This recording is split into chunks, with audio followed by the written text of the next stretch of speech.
ገብርኤል መልአክ ናልን አትተወን። አናንያ አዛርያ ሚሳኤልን ለማዳን ወርደህ የለ ዛሬም ለዚህ ሕዝብ ውረድለት። ለኦርቶዶክስ ወጣት ውረድለት። ለኦርቶዶክስ እናት ውረድ። ገብርኤል ና ገብርኤል ውረድ። ለአናንያ እንደወረድክ ውረድ።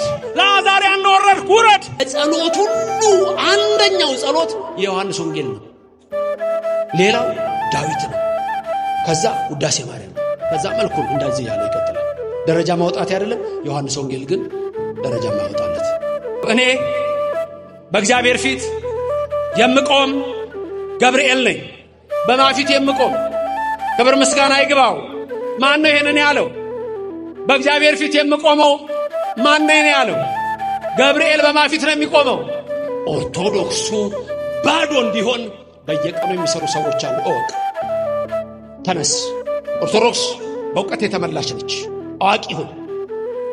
ገንዘብ ሲኖር ነው አስራትን መጥተህ ቤተክርስቲያንን የምታኖረው። ስለዚህ ለሥራ መነሳት አንዳንድ ሰው ሥራ መስራት ኃጢአት የሚመስለዋል። መማር ኃጢአት የሚመስለው ሰው አለ። መማር ኃጢአት ይመስለዋል። ንጽህና መጠበቅ ኃጢአት። ኦርቶዶክስ አይልም። እንደውም ንጹሑን ነው የሚለው። ታጠብ ነው። ቄሱ ስንት ጊዜ እንደሚታጠብ ታውቃላችሁ? መቅደስ ውስጥ እጁን። ገብርኤል መልአክ የስሙ ትርጉም ድንቅ የሆነ ምስጢረ ሥጋዌ የሚነገርበት። አትስነፍ፣ ባዶ አትቀመጥ። ዛሬ አስብ። ይሄ ዓለም ላይ እንዳሉ ሰዎች ዝም ብለህ አስብና ሀብታሙን ወይም ብልግና ተናገርና ባለጌ ሆኖ በቲክቶክ ሚሊዮን ተከታይ እንዳላቸው የዲያብሎስ ማደሪያዎች እንድትቆሽሽ እግዚአብሔር አይፈቅድልህም። ኦርቶዶክሳዊ እኔ 4 ሰው ይታየኛል አለ። ሌሎቹ ለካ አላዩትም። እሱን እግዚአብሔር ሊያድነው ስለፈለገ ገብርኤልን አይቷል። አስራት በኩራቱን ቀዳሚያቱን የምታመጣው ሲኖርህ ነው። ስራ ድሃ ማለት አይኑ የፈረጠ እጅግሩ የተቆረጠ መስራትም አይችልም። ለሱ ነው የምትሰጠው። እጅግር ያለው ሰው ግን ተነስቶ ይሰራል። ኦርቶዶክስ ተነስ፣ እንደ ነህምያ እግዚአብሔር ያከናውንልሃል። ተነሽ፣ እንደ ኑሃሚን ወደ ቤተልሔም ግቢ። መባረክ በሩት የእግዚአብሔር ሥራ ይሆናል። ገብርኤል ማለት ገብር ሲደመር ኤል ነው። ገብር ሲደመር ኤል ነው። ገብርኤል ማለት የኢየሱስ ምሳሌ ነው። በስመ አብ ወወልድ ወመንፈስ ቅዱስ አሃዱ አምላክ አሜን። ክፉ ግብራችንን ሳይመለከት እንደ መሐሪነቱና እንደ ይቅርባይነቱ እንደ ቸርነቱ ብዛት በዚች ቦታ ሁከታችንን በሰላም ኃጢአታችንንም በጽድቅ ሊተካ የወደደ እሱ ከዘላለም እስከ ዘላለም የተመሰገነ ይሁን። ረድኤተ እግዚአብሔርን አጋዥ በማድረግ የምንማርበት የትምህርታችን ኃይለ ቃል ወገጹ ለራብአይ ከመወልደ እግዚአብሔር ይመስል በሚል ይሆናል። በአማርኛ የአራተኛው መልክ የእግዚአብሔርን ልጅ ይመስላል በሚል ይሆናል። ይህንን ቃል የተናገረው የጥንቷ የባቢሎን ንጉሥ ናቡከደነጾር ነው። ናቡከደነጾር የሚለው የስም ትርጉም የወፍ ልዋጭ ማለት ነው።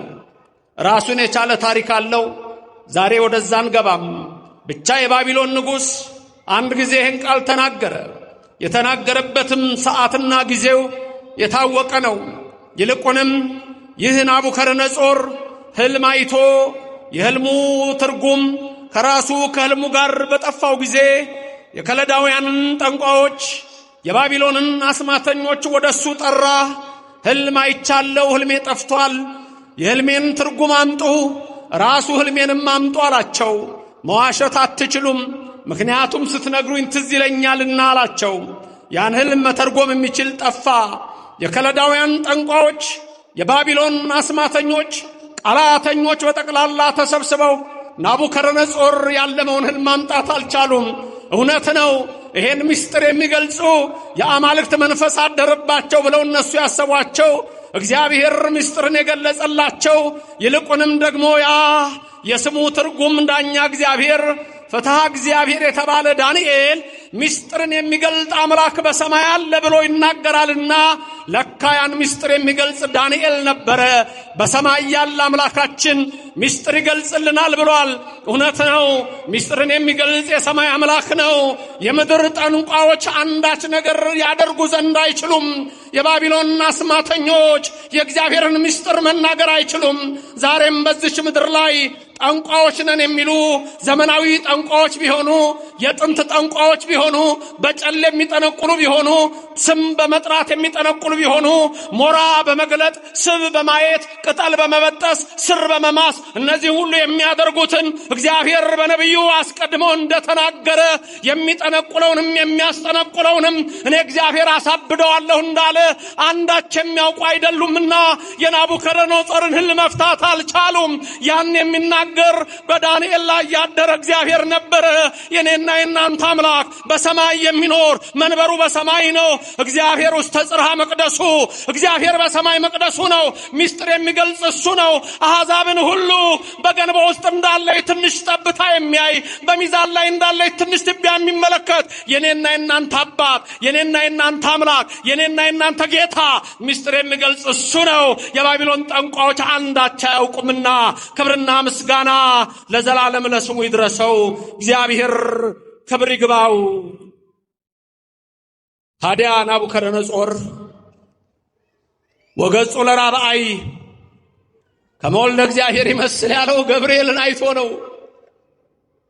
ገብርኤል መልአክ የስሙ ትርጉም ድንቅ የሆነ ምስጢረ ሥጋዌ የሚነገርበት። ስለዚህ በዚህ ትምህርት ውስጥ ባለን ጥቂት ደቂቃ አንደኛ እግዚአብሔር ለቅዱሳን ምስጢር እንደሚገልጽ፣ ሁለተኛ መላእክት ለመራዳት እንደሚመጡ፣ ሶስተኛ እግዚአብሔር በብሉይ በተለያየ ምስጢር የማዳኑን ነገር መናገሩን በዚህ ትምህርት ውስጥ እንመለከታለን።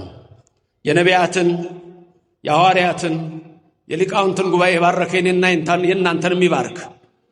በሐዋርያት መካከል የነበረች ለሐዋርያት ይልቁንም ለወንጌላዊ ዮሐንስ ምስጢረ ሥጋዌን ያስተማረች ምስጢረ ሥላሴን ያስተማረች እመቤታችን እኛንም ታስተምረን፣ በመካከላችንም ትሆንልን። የምንሰማውን ቃል ሁሉ ስለ አንዱ ፈንታ 30 60 100 ያማረ ፍሬ እንድናፈራ እግዚአብሔር ይርዳን። አዎ ቀድሜ እንደነገርኳችሁ ሕልሙን የሚፈታ በሌለ ሰዓት ዳንኤል ነቢይ መጥቶ የናቡከደነፆርን ሕልሙን ነግሮ እንደገና ደግሞ ትርጓሜውን ነገረው። ከዛ በኋላ ሐሰተኞች ሰዎች ተነስተው ርዕሱ ዘወርቅ የተባልክ ናቡከደነፆር አንተ ነህ፣ አንተ እኮ አምላክ ነህ፣ የአማልክት አምላክ ነህ ብለው ናቡከደነፆር ንጉሥን በሐሰት ልቡን አስካዱት። ናቡከደነፆርም ታሪኩን የምታውቁት ነው። በዱራ ሜዳ በአቅለ አዱራን ቁመቱ 60 ክንድ የደረቱ ስፋት 6 ክንድ የሆነ ጣዖት በራሱ ምስል አቆመና እኔ አምላክ ነኝ አለ።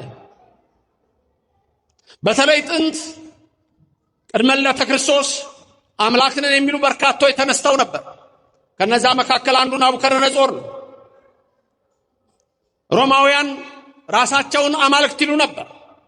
የጥንቷ ግሪክ በአቴና በኦሊምፐስ ተራራ ላይ 11ዱን አማልክት አስቀምጣ የሰው ዘር የሆኑትን ዚውስን አስቀምጣ ዚውስም የአማልክት አምላክ ተብሎ በግሪክ ይመለክ የነበሩት ሰዎች ነበሩ።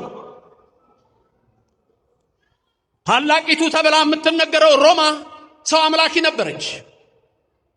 ሌሎች አናብስት ያመልካሉ፣ አናብርት ያመልካሉ፣ የተለያየ ነገር ያመልኩ ነበር። ብርሃነ ዓለም ቅዱስ ጳውሎስ በአንደኛ ምዕራፍ ሮሜ ቁጥር 19 ላይ ብዙዎች የእግዚአብሔርን ክብር በአራት እንስሳት እንደለወጡት ለተራራ የሰገዱ፣ ለወንዝ የተንበረከኩ፣ ለዛፍ የሰገዱ፣ ሰዎችን ያመለኩ ሁሉ እንዳሉ ይናገርና ሁሉን ያደረገ ግን እግዚአብሔር ነው። አምላክስ እንጂ አምላክ እግዚአብሔር ነው፣ ሌሎቹ ከንቱ ናቸው ይላል። አስቀድሞ ልበ አምላክ ዳዊት በረከቱ በሁላችሁ ይደርና ጣዖታትን የሚሰሩ ሁሉ እንደ ጣዖታት ይሁኑ ይላል። ዓይን አላቸው፣ አያዩም፣ ጆሮ አላቸው አይሰሙም፣ አፍ አላቸው አይናገሩም፣ እጅ አላቸው አይዳስሱም፣ እግር አላቸው አይሄዱም አለ። ያም አርከ እግዚአብሔር የተባለ አብርሃም አባቱ ታራ ገበያ ወጥተህ ሽጥ ያለውን ጣዖት በእንጨት የተሰራ ርቦኛል አብላኝ አለው። ጣዖቱ ዝም አለ። ጠምቶኛል እሺ አጠጣኝ አለው። ጣዖቱ ዝም አለ። በእንጨት የተሰራ የሰው ምስል። እሺ ደክሞኛል አምላክ ከሆንክ ደግሞ አንተ በተራስ ያዘኝ አብላኝ አጠጣኝ አለው።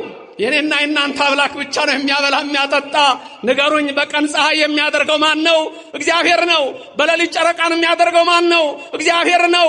ከዋክብትን የሚያነጥፈው ማን ነው? እግዚአብሔር ነው። ዝናብን ከሰማይ የሚሰጥ ማን ነው? እግዚአብሔር ነው። ውቅያኖስን ያደረገ ወንዞችን ያደረገ ማን ነው? እግዚአብሔር ነው። የኔና የናንተ አምላክ ሕያው ነው፣ የማይሞት ነው። ቅዱስ እግዚአብሔር ነው። ቅዱስ ኃያል ነው። ቅዱስ ሕያው ዘኢይመውት ነው። የኔና የናንተ አምላክ ለዘላለም ምስጋና የሚገባው ዘኢይነውም ነው፣ የማያንቀላፋ ዘኢይደቅስ ነው፣ የማይተኛ ህቡ ነው፣ ረቂቅ ነው፣ ግን በእያንዳንዳችን ልቦና ውስጥ የሚኖር ነው። ክብርና ምስጋና ለስሙ ይድረሰው። እግዚአብሔር የተመሰገነ ይሁን። አብርሃም ድንጋይና ድንጋይ መካከል አስገባና አባቴ ዘመዶች ያመልኩሃል እንጂ ጥንትም አንተ በዕለተ ሰሉስ የተፈጠርክ እንጨት አይደለህም ብሎ በድንጋይ ሰብሮ ጣለው ይላል።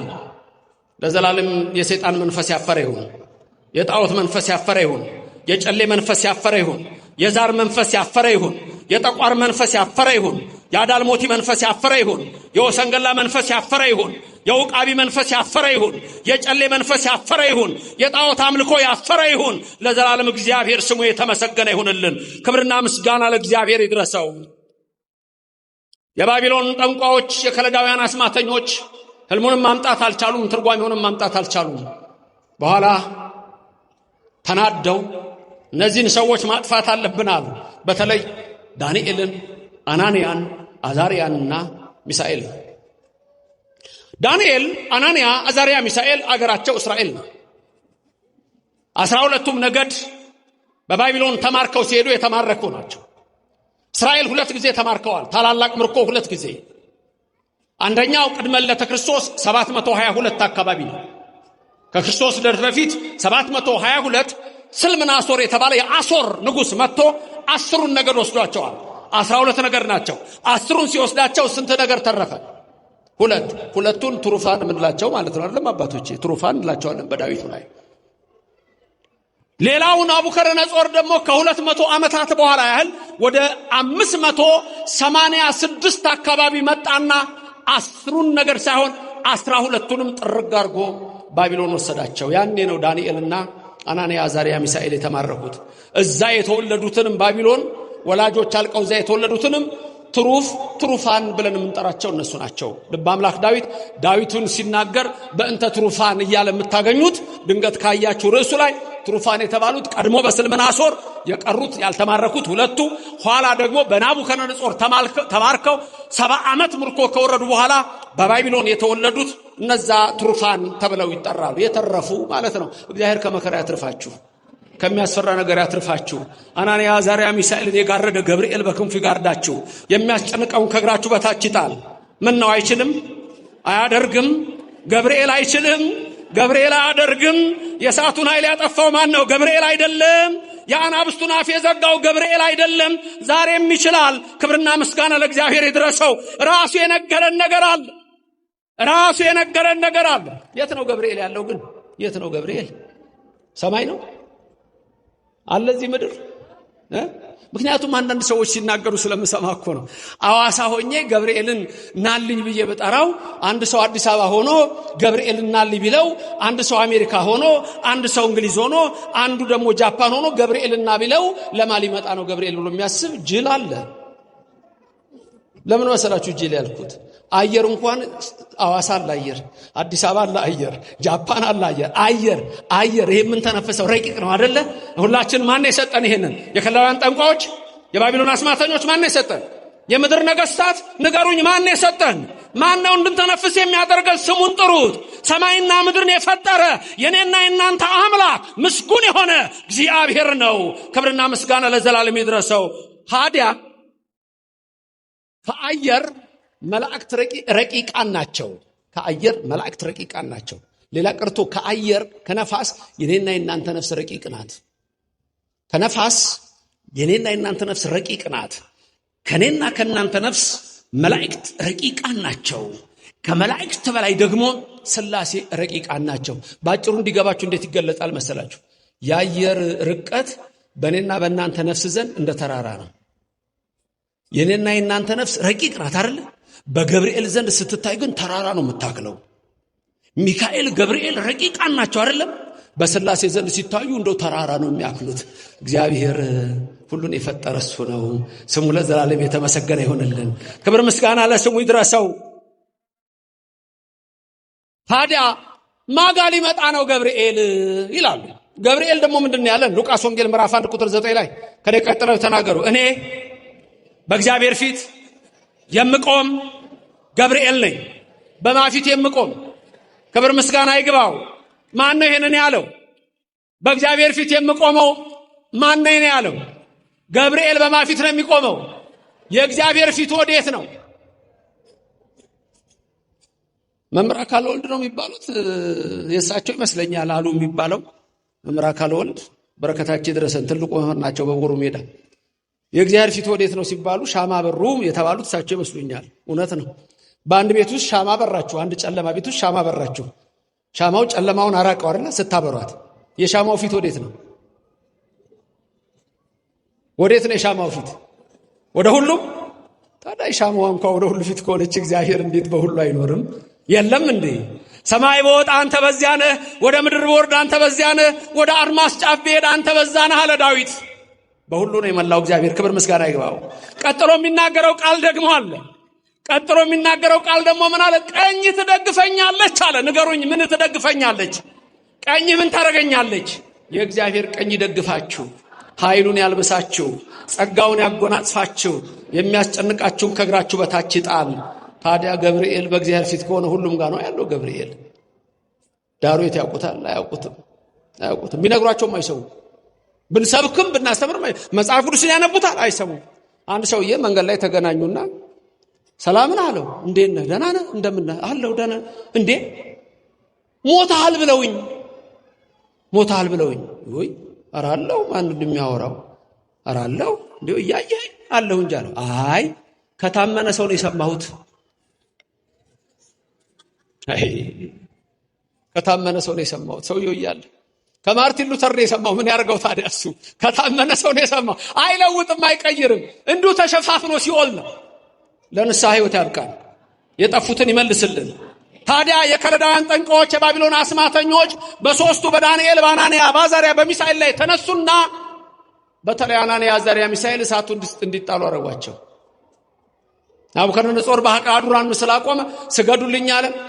የነጋሪት ድምፅ፣ የመለከት ድምፅ፣ የእንዚራ ድምፅ ሲሰማ፣ መለከቱ ሲጎሰም፣ በተነጠፈው የአበባ ምንጣፍ ሁሉም ሰግዶ፣ በተለያየ ቋንቋ የሚናገሩ ሁሉ ሰግደው ለናቡከደነጾር ምስል አምላክ ነው ብለው ሰገዱ። ሶስት ወጣቶች ግን ቀጥ ብለው ቆመዋል። አናንያ፣ አዛርያ፣ ሚሳኤል። አንሰግድም አሉ። እኛ የምንሰግድለት ሰማይን የዘረጋውን ምድር የመሰረተውን እግዚአብሔር ነው። እኛ የምንሰግድለት መላእክት የሚያመሰግኑትን ቅዱስ እግዚአብሔር ነው።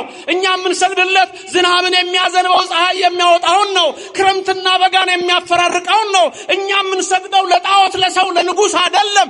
እኛ የምንሰግደው በአርአያውና በአምሳሉ ለፈጠረን ለእግዚአብሔር ነው አሉ። ክብርና ምስጋና እግዚአብሔር ይድረሰው፣ ስሙ የተመሰገነ ይሁን። ለማን ነው የምንሰግደው? ፈጥሮኛል ብለን የምንሰግደው ለማን ነው? ፈጥሮኛል ብለን የምንሰግደው ለማን ነው? ለእግዚአብሔር ብቻ በሉኝ። ፈጥሮናል ብለን የምንሰግደው ለማን ነው? ለእግዚአብሔር ብቻ። ለማንም ይህን ስግደት አንሰጥም። ቅዳሴ ላይ ሁለት ጊዜ ስግዱ አለ አይደለም? ስግዱ ሲል ዲያቆኑ ምንድነው የሚለው? ቅድመ እግዚአብሔር ነው የሚለው አይደለም? ያቺ በቅዳሴ ሰዓት የምትሰግዷት ያቺ ስግደት ለመለኮት የምትገባ የአምልኮት ስግደት ነው። እቺ ስግደት ለማንም አትሰጥም። ልክ ወደ ቤተ መቅደስ መጣችሁ 3 ጊዜ በምትሰግዱበት ሰዓት እቺ ስግደት ለሌላ አትሰጥም። ሌላ ደግሞ የስግደት አይነት አለ። የጸጋ ስግደት አለ። የክብር ስግደት አለ።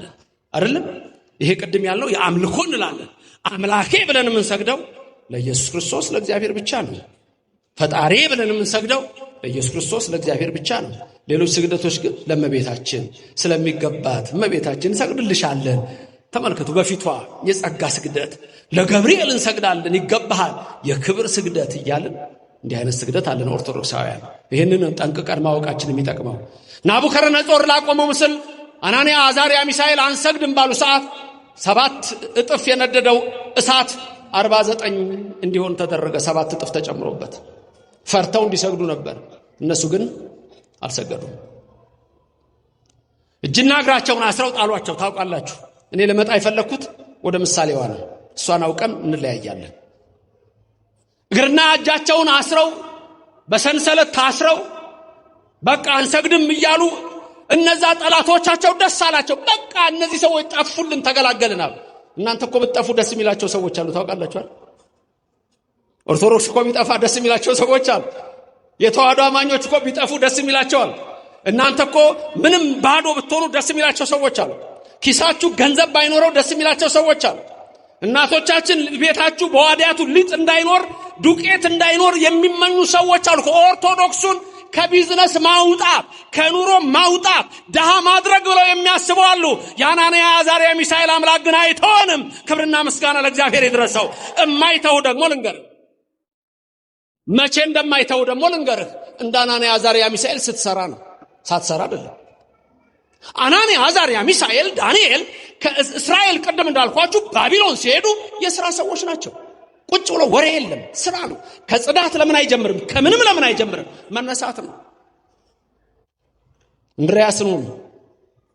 ሰማችሁ? ማን ሁኑ? እንድርያስን። ምን ተገኝቶ መላችሁ? እንድርያስ ጋር 5 እንጀራ ትዝ ይላችኋል? 2 ጊዜ እኮ ነው የሚበላ ለሕዝቡ ስጡ አላቸው ጌታ። ምንም የለንም አሉ ደቀ መዛሙርቱ። ታስታውሳላችሁ? ምንም የለንም አሉ። ከተማ ሄደን እንዳንገዛ ሩቅ ነው። አሁን ደግሞ መሽቷል።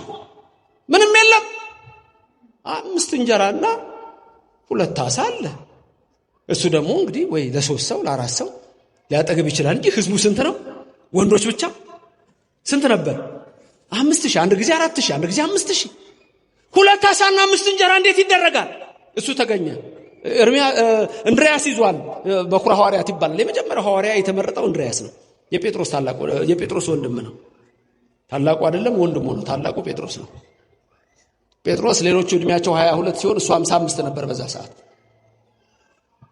እንድርያስ ጋር 2 ዓሣና 5 እንጀራ ተገኘ። ተሰብስቦ እዛ ካሉት ጋር አምጡ እሱን አላቸው። ባረከው። ሰው ሁሉ ጠገበ አልጠገበም? እግዚአብሔር ቤታችሁ ሙሉ ያርግላችሁ፣ ረሃብን ከቤታችሁ ያጥፋላችሁ። ምን አይችልም? አያደርግም? ይመስገን ለዘላለም።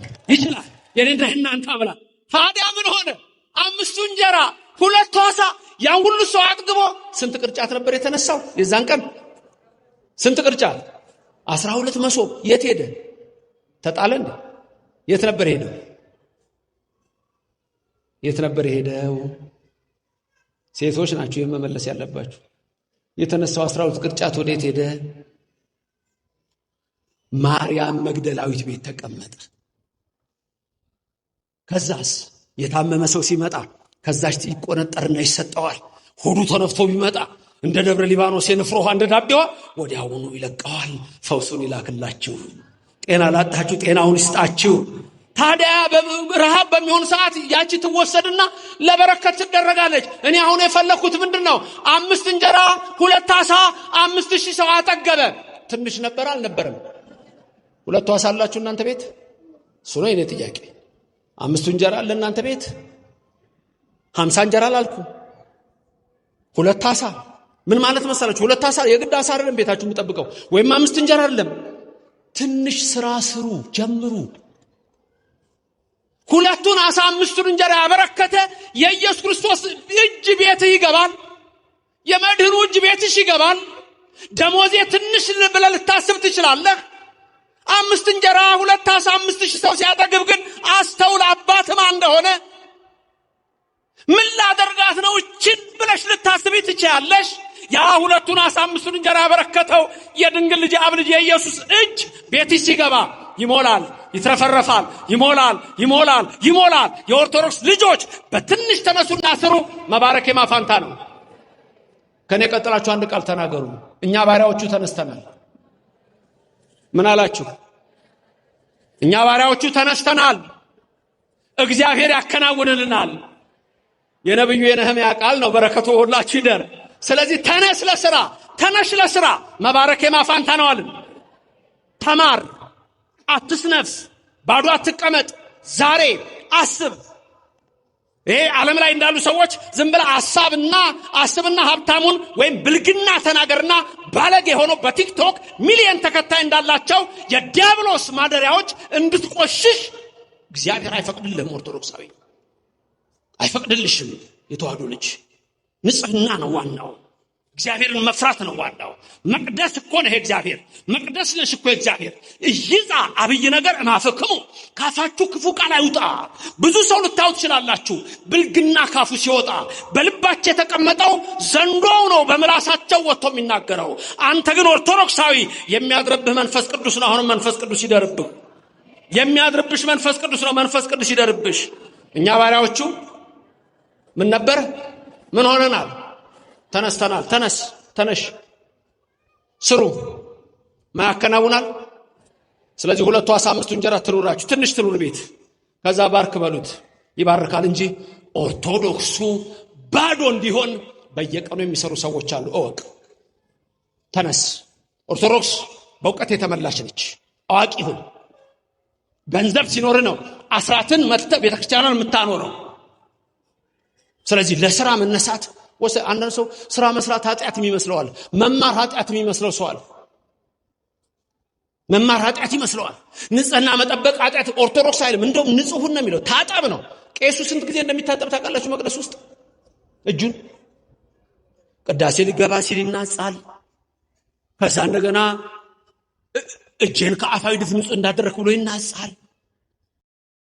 መጽሐፉን እንኳን ተራዳኢ ወይም ንፍቅ ቄስ መጥቶ ይግለጥለት ነው የሚለው፣ በእጁ እንዳይነካ። ኦርቶዶክስ የንጽህና ቤት ነች። እየሰማሽ ነው? ኦርቶዶክስ የቅድስና ና ነጭን ልብስ ለብሰ ግባ፣ ታጥበ ግባ ነው የሚለው። ጉንፋን የያዘው ሰው እንኳን መቅደስ አይገባም። የሚስል ሰው አይገባም። መዝረብረብ ልማድ ያለበት አይገባም። በልማደ ሔዋን ጊዜ፣ በሔዋን ልማድ ጊዜ ወደ መቅደስ ውስጥ አይገባም። ወንዶች ህልመ ሌሊት ሲያጋጥማቸው ታጥበውም ቢሆን ከገረገራው መጥተው ያስቀድሳሉ እንጂ በመቅደሱ አይገቡም። ኦርቶዶክስ ንጹህ ናት። እግዚአብሔር ንጹህ ነው። ልጆቹንም ንጹህ እንዲሆኑ ይፈልጋል። ከጥፍር እስከ ጸጉርህ ንጹህ ሁን። ከጥፍር እስከ ጸጉርሽ ንጹህ ሁኑ። አንዳንዱ ላይወድ ይችላል። ጭቅቅት ደግድገህ ክርስትና ነው ይችላል። እንደዛ አይነት ክርስትና ኦርቶዶክስ የላትም። ተማር፣ ተነስ፣ ስሪ፣ ተነሺ። ሁለቱ ዓሣ አምስቱ እንጀራ ይኑር። ማይባርከው ታዲያ አናንያ አዛርያ ሚሳኤልን እንዲጠፉላቸው የሚፈልጉ ሰዎች ናቡከደነፆር እሳት አንድዶ በዛ ውስጥ እንዲጠሩ በቃ አለቀላቸው ተባለ። እጃቸው እግራቸው ታስሮ አናንያ አዛርያ ሚሳኤል ወደ እሳቱ ሲጣሉ እነሱ ግን እየጸለዩ ነበረ። ይትባረክ እግዚአብሔር አምላክ አገው ይነዱ ነበረ። የአባቶቻችን አምላክ እግዚአብሔር ይባረክ። በዚህ መስዋዕቱኑ ካለን ሰማይቱኑ ካለን በዚህ እንሆናለን። ካዳነንም ይችላል፣ ከዚህ እሳት ያወጣናል እያሉ እየነዷቸው ወስደው እሳት ውስጥ ጨመሯቸው። የሚደንቅ ነገር ሆነ። የጣሏቸውን ሰዎች የእሳቱ ነበልባል ለብልቦ ገደላቸው። የጣሏቸውን ሰዎች እሳቱ 49 ክንድ በጣም ትልቅ ስለሆነ የጣሏቸው ተጠግተው ለሚጥሏቸው ታስረው ስለሆነ እነዛን ሰዎች እሳቱ ምን አደረጋቸው? ለብልቦ ገደላቸው። አናንያ አዛርያ ሚሳኤል ወደ እሳቱ ሲጣሉ እጅግ ድንቅ ነገር ነው የተከሰተው። ወዲያው የእግዚአብሔር መልአክ ገብርኤል ነው የወረደው። የኔና የናንተ መልአክ ጠባቂያችን መልአክ ከሰማይ ወረደ ይላል። ከሰማይ ወረደ። የዛን ጊዜ ነው እኮ ናቡከደነፆር ወገጹ ለራብዓይ ከመወልደ እግዚአብሔር ይመስል ያለው። እነሆ የዛን ጊዜ አናንያ አዛርያ ሚሳኤል በእሳት ውስጥ በተጣሉ ጊዜ ይላል ያ እሳት 40 ክንድ ወደ ላይ ከፍ ብሎ ወተላአለ ነበልባል 40 ወተሳእመተ ይላል ክንድ ነው።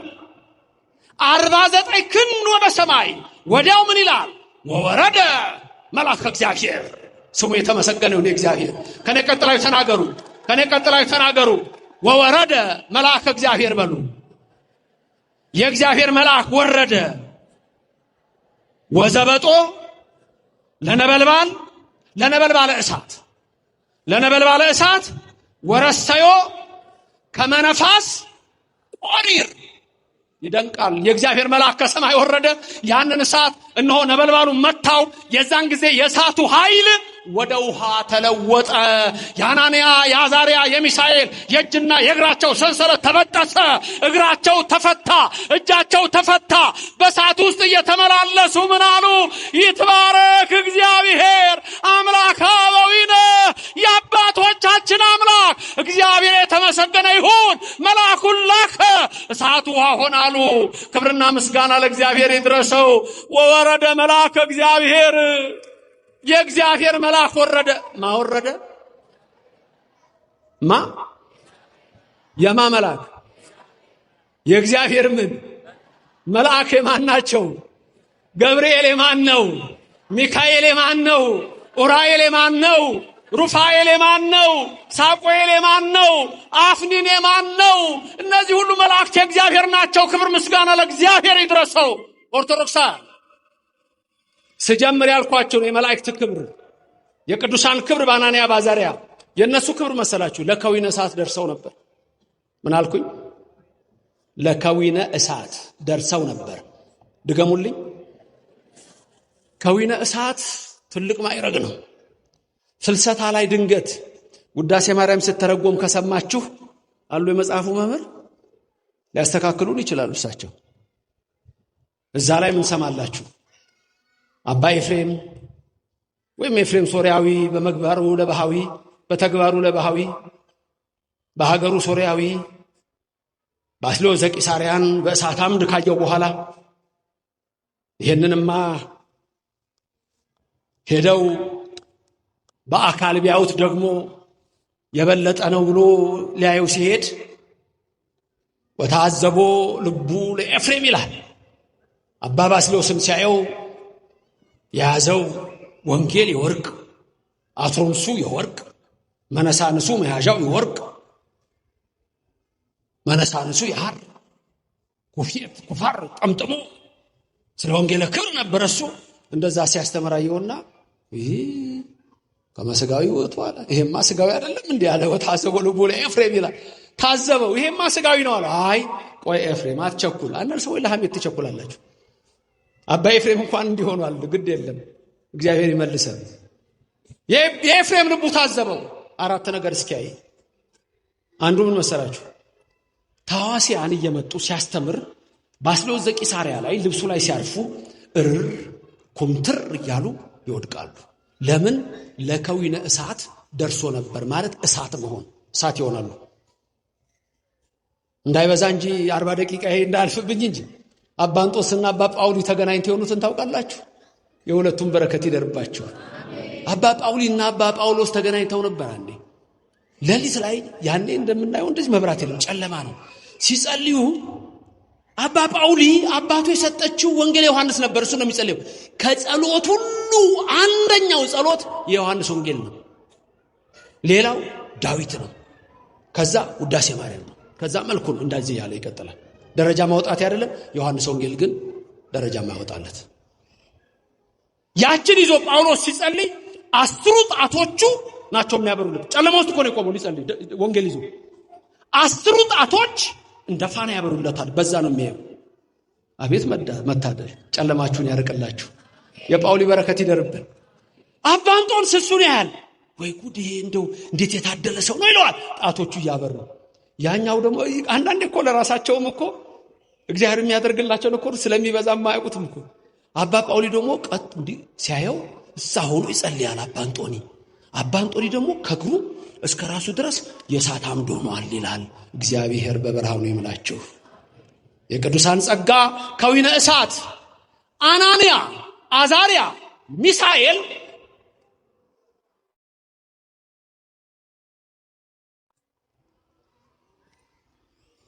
ከከዊነ እሳት ደርሰው ስለነበረ እሳትን እሳት አያቃጥለው። አንድ መልአክ ወርዷል። 2 ለከዊነ እሳት ደርሰዋል። ወገጾ ለራእይ ከመወልደ እግዚአብሔር ይመስል ያለው እንግዲህ ቀጥሎ ባለው ቃል ነው። በዚህ ወደ ምስጢሩ ሄጄ ልጨርስ። ናቡከደነፆር ቆሞ ሲቃጠሉ ለማየት በሰገነቱ ሲያይ እሳቱ ውስጥ ስንት ሰዎች ነበር የጣሉት? እሱም ጠየቀ፣ እንዴ ሙስቲኑ ስንት ሰው ነው እሳት ውስጥ የጣልነው? ንጉሥ ሆይ 1000 ዓመት ንገስ። 3 ሰዎች፣ እኔ 4 ሰው ይታየኛል አለ። ሌሎቹ ለካ አላዩትም። እሱን እግዚአብሔር ሊያድነው ስለፈለገ ገብርኤልን አይቷል። አንዳንድ ጊዜ የማይታመኑ ሰዎች የሚያዩት ነገር ሊኖር ይችላል። ልባቸው ከተመለሰ የሁላችንም ልብ ይመልስልን መድኃኔዓለም። ከዛ ምንድነው እኔ የማየው 4 ሰዎች ነው። ምን አርጋችሁ ነው የጣላችሁ? አስረን ነው። አራራ 3ቱም 4ቱም እኮ የታሰሩ አለ። የመጀመሪያውንማ ማሰር አይቻልም፣ ገብርኤል ነው ስሙ። ለዘላለም የተመሰገነ ይሁን እግዚአብሔር። 4ተኛው የአምላክን ልጅ ይመስላል አለ። በንግግሩ በሱ በለመደው ወገጹ ለራብዓይ ይመስል ከመወልደ እግዚአብሔር የሚለው የአማልክት ልጅ ይመስላል፣ የአምላክ ልጅ ይመስላል ነው። 4ተኛው የአምላክ ልጅ ይመስላል፣ ለየት ያለ ነው አለ። ከዛ በኋላ ነው ሄዶ ሲድራቅ፣ ሚሳቅ፣ አብደናጎ፣ አናንያ፣ አዛርያ፣ ሚሳኤል እናንተ የልዑል ባሪያዎች እግዚአብሔር አዳናችሁ፣ ያድነናል ያላችሁት እግዚአብሔር አዳናችሁ አላቸው። አዎ እግዚአብሔር መልአኩን ልኮ አዳነን። ክብርና ምስጋና ለእግዚአብሔር ይድረሰው። ከኔ ቀጥላዩ ተናገሩ ሁላችሁም። እግዚአብሔር መልአኩን ልኮ አዳነን። እንዲህ ለማለት ያብቃችሁ። ደሞም ያድናችሁ አይችልም? ገብርኤል አይችልም? ገብርኤል አያደርግም? ክብርና ምስጋና ለሥላሴ ይሁን። የ4ተኛው መልክ ፍጹም የአምላክን ልጅ ይመስላል። ምክንያቱም ገብርኤል ማለት ገብር ሲደመር ኤል ነው። ገብር ሲደመር ኤል ነው። ገብር ሰው ማለት ነው። ኤል ማለት ደግሞ ማለት ነው እግዚአብሔር ማለት ነው። ስለዚህ ገብርኤል ማለት ሰውም አምላክም ማለት ነው። ሰውም አምላክም፣ ሰውና አምላክ አይደለም። ሰውም አምላክም። አምላክ ወሰብ የምትለው ቃል በብዙ ትተረጎማለች። ብዙ የምታውቁት በኮንጀክሽን ነው፣ በአጻፋሪ ነው። ብዙዎች የምታውቁት ወን ኤንድ በሚለው የእንግሊዘኛ ቃል ነው። እና ወይም ና የሚል ትርጉም። ለምሳሌ አበበ ወመገርሳ ብል አበበና መገርሳ ማለት ነው። ይሄ ግን እዚህ ጋር ሰውም አምላክም ለማለት ነው። ሰውም አምላክም። ለምሳሌ ድንግል ወእም እንላለን። ድገሙና ንገሩኝ። ድንግል ወእም። ይሄ ለማን ነው የሚሰጠው? ለእመቤታችን ነው አይደለም? ድንግል ወእም ማለት እዚህ ጋር ም ነች፣ ኤንድ አይደለም፣ ና አይደለችም። እናትና ድንግል አይደለም። እናትና ድንግል ይለያያሉ። ይሄኛው ግን እናትም ድንግልም። ድገሙልኝ። ወእም የምንለው ድንግል ወእም የምንለው ይሄ ነው። ድንግል ወእም እናትም ድንግልም። እናት ነች፣ ድንግል ነች፣ ድንግል ነች፣ እናት ነች። ሌሎች ሴቶች ይሄ አይቻላቸውም።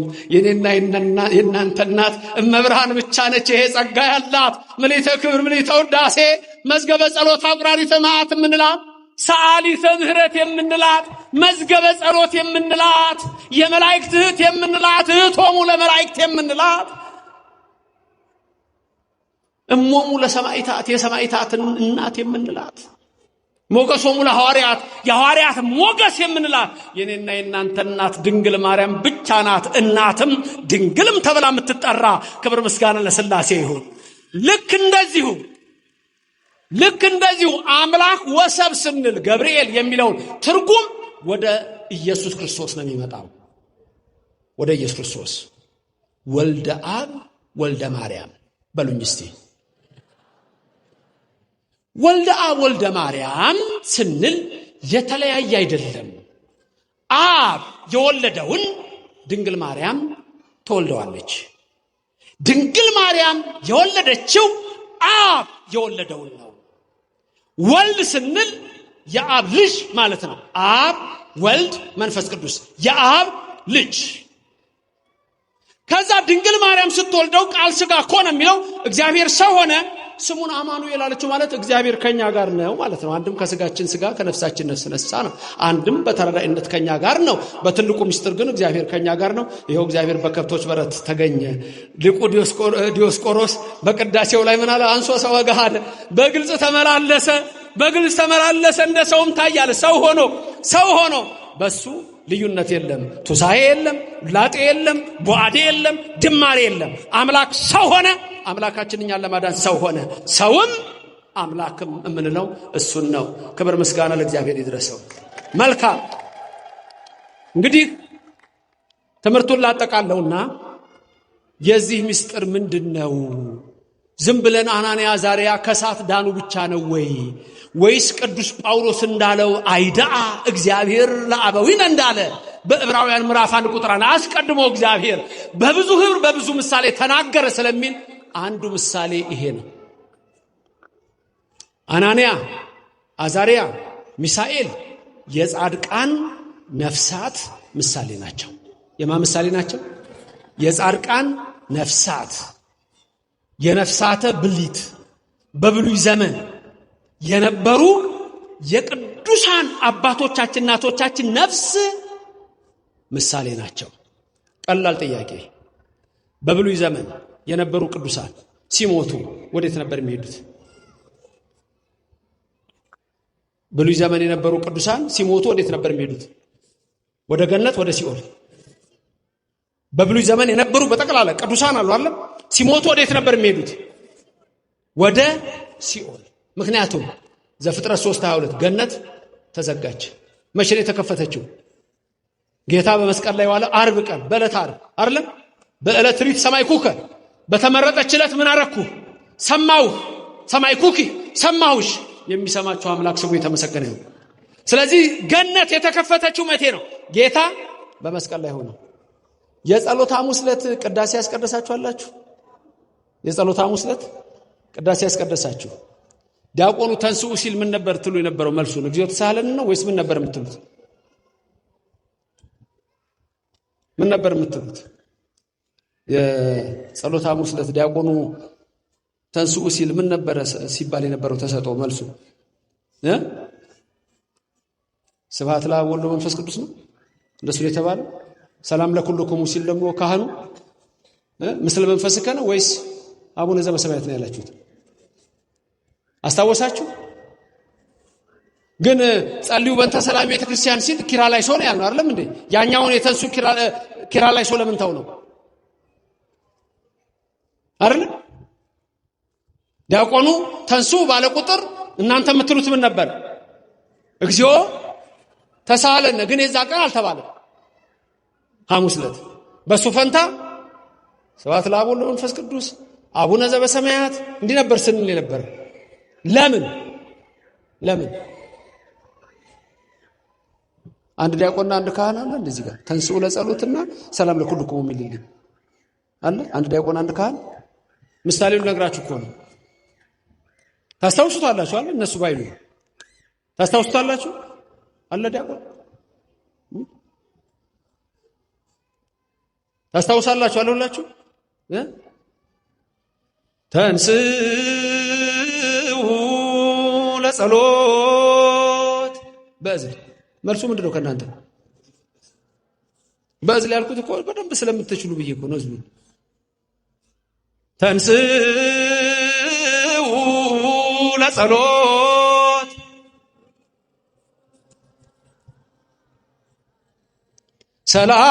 ሰላም ለኩልክሙ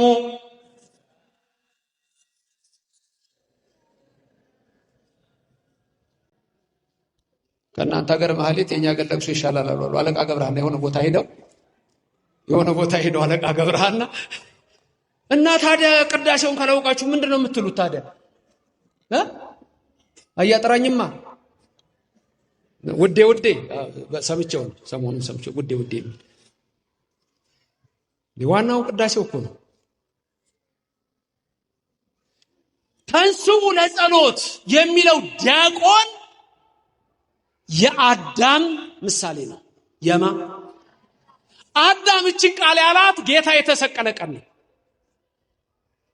በሐሙስ ዕለት ወበመንፈቃ ለዕለት ትወለድ ሞለተ ወለትከ ከ5 ቀን ተኩል በኋላ ከልጅ ልጅ ተወልጄ አድንሃለሁ ብሎ ስለነበር 5 ቀን ተኩል የተባለው 5500 ዘመን ነው። ጳውሎስ ሐዋርያ ይሄንን ስለሚያውቅ በገላትያ ምዕራፍ 4 ቁጥር 4 ላይ የዘመኑ ፍጻሜ በደረሰ ጊዜ እግዚአብሔር አምላክ አንድያ ልጁን ላከው ከሴት የተወለደውን እኛም ይላል አባት ብለን የምንጮህበትን የልጁን መንፈስ በእኛ ውስጥ አኖረ ይላል። ክብር ምስጋና ላዳነን ለኢየሱስ ይሁን።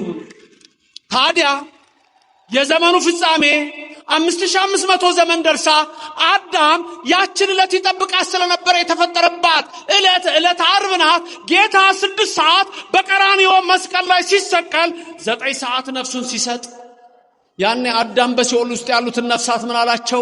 ተንሥኡ ለጸሎት አላቸው። ለጸሎት ተነሱ። ያቺ ጊዜ ደረሰች፣ ሰዓቷ ደረሰች። ጌታ ሆይ አትመጣም ወይ አለ። ተንሥኡ ለጸሎት የሚለው ዲያቆን የአዳም ምሳሌ ነው። ህዝቡ ደግሞ ምን ብለው ይቀበላሉ? እግዚኦ አቤቱ፣ በአማርኛ አቤቱ ይቅር በለን ሲሉ ቄሱ ምን ነበር ይላል ያልኳችሁ? ሰላም ለኩልኩሙ እጁን ዘርግቶ ይላል። ያዛል ህጉ። ካህኑ ሰላም ለኩልኩሙ እጁን ዘርግቶ ይላል። የኢየሱስ ምሳሌ ነው ቄሱ። የኢየሱስ ምሳሌ ነው። ልክ እጁ እንደሚዘረጋው ዲያቆኑ ተንሥኡ ለጸሎት ብሎ የአዳምን ሲል እናንተ እግዚኦ ተሳለን ብላችሁ የነፍሳቱን ስትሉ ቄሱ እጁን ዘርግቶ ሰላም ለኩልኩሙ ሲላችሁ ኢየሱስ ሞትን ድል አድርጎ ተነስቶ በአካለ ሥጋ ወደ መቃብር ሲወርድ በአካለ ነፍስ ሲኦልን መዘበራት ይላል። ገባ ሰተት ብሎ ሲኦል ነፍሳቱ ሁሉ የእጁ ምልክት አሳያቸው። ሰላም ለሁላችሁን አስታረኳቸው አላቸው። ክብርና ምስጋና ለእግዚአብሔር ይድረሰው። የዛን ጊዜ ካህኑ ሰላም ለኩልኩሙ ሲል የእናንተ መልስ ምን ነበር? ምስለ መንፈስከ ከመንፈስ ጋር ነው። በትርጓሜው ግን ሲተረጎም ምን ማለት መሰላችሁ? እንደ ቃልህ ይደረግልን ማለት ነው። እንደ ቃልህ ይደረግልን ብለው በሲኦል ያሉት ነፍሳት ወጥተው ማዕዶት ይባላል ኢየሱስ ክርስቶስ ወደ ገነት አሸጋገራቸው። ክብርና ምስጋና ለእግዚአብሔር ይድረሰው። ስሙ የተመሰገነ ይሁንልን።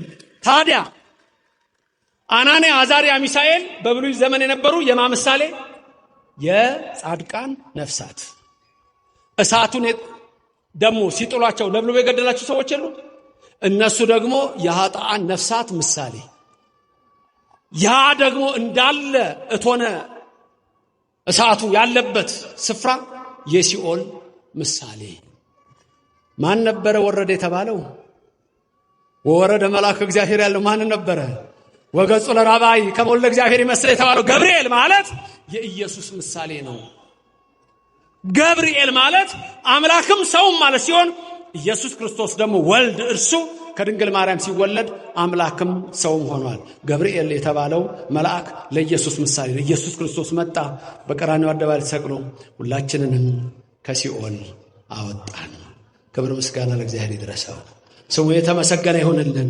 ታዲያ አናንያ፣ አዛርያ፣ ሚሳኤል አንድ ይሄን ትምህርት በሁለት ነገር ወሰዱልኝ። አናንያ፣ አዛርያ፣ ሚሳኤልን እግዚአብሔር ከምን አዳናቸው?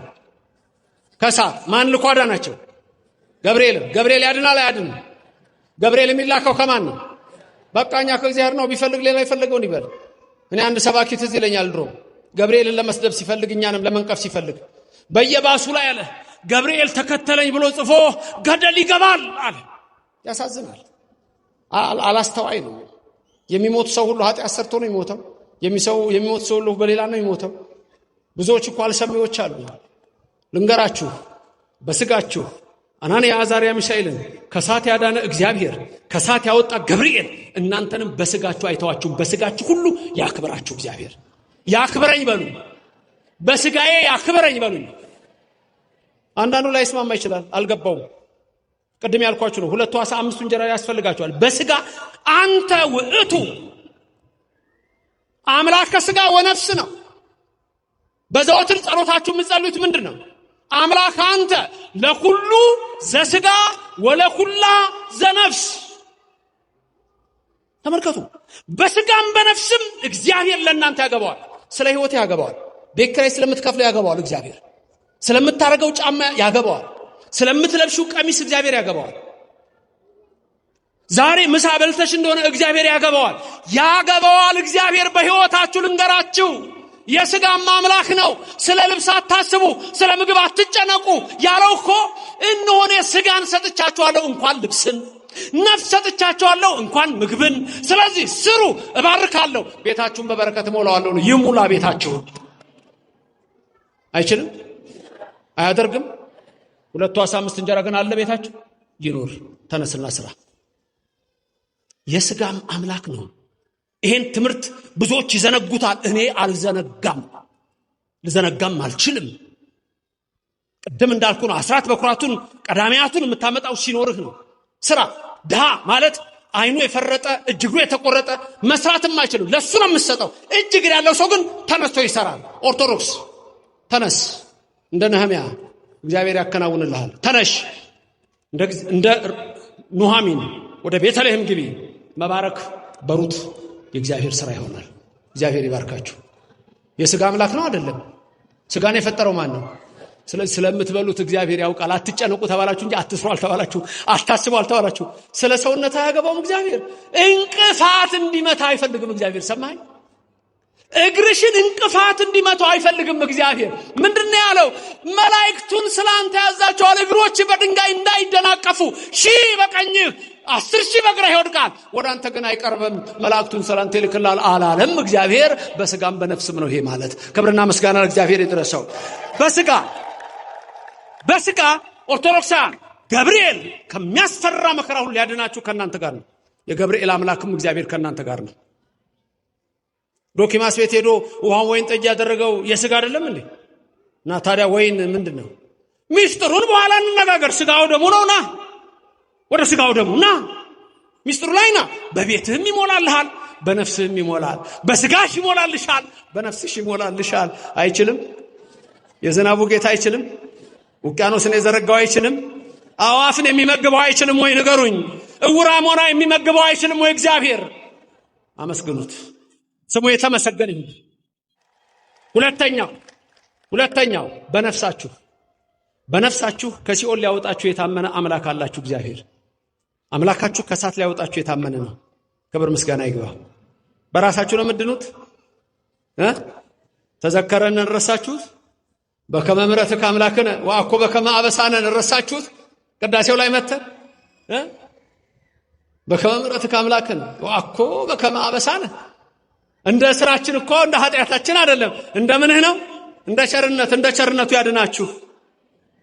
የሥጋም የነፍስም አምላክ ነው። በሥጋም ያክብራችሁ፣ በነፍስም ያክብራችሁ። አናንያ አዛርያ ሚሳኤል በሥጋም ዳኑ፣ በነፍስም ዳኑ። ኢየሱስ ክርስቶስ ሆይ አትተወን፣ ሁላችንንም ከመከራ ሥጋ ከመከራ ነፍስ ሰውረን። ድንግል ሆይ ልጆችሽን አትተያቸው፣ የሚያስፈልጋቸውን ድልኩ ማስጓዳ ቤታቸው ሙሉ አርጊላቸው፣ በሥጋም በነፍስም አክብሪያቸው። ገብርኤል መልአክ ናልን፣ አትተወን። አናንያ አዛርያ ሚሳኤልን ለማዳን ወርደህ የለ? ዛሬም ለዚህ ሕዝብ ውረድለት። ለኦርቶዶክስ ወጣት ውረድለት።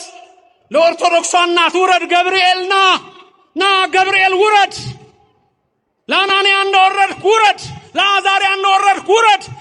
ለሚሳኤል እንደወረድክ ውረድ። ለኦርቶዶክስ ወጣት ውረድለት። ለተዋህዶ ልጆች ውረድላቸው። ገብርኤል እሳቱ ይጥፋና ገብርኤል ናቡከደነፆር ይደንግጥ ገብርኤል የእጅና የእግራችን ሰንሰለት ይበጠስ። ገብርኤል መልአክ ናልን፣ ቅረበን ወደኛ። አዎ ገብርኤል መልስ እናውቃለን፣ እመጣለሁ ነው። አሜን። ናልን። ኢየሱስ ክርስቶስ ሆይ በረድኤት አትለየን። የድንግል ምልጃ በቀኝ በግራ ትቁምላችሁ፣ ከፊት ትምራችሁ፣ ከኋላ ትከተላችሁ። በልቡናችን ከልጇ ጋር ነግሳ ለዘላለም ትኑር። ያስተማረን የመከረን እግዚአብሔር ክብር ምስጋና ይግባው።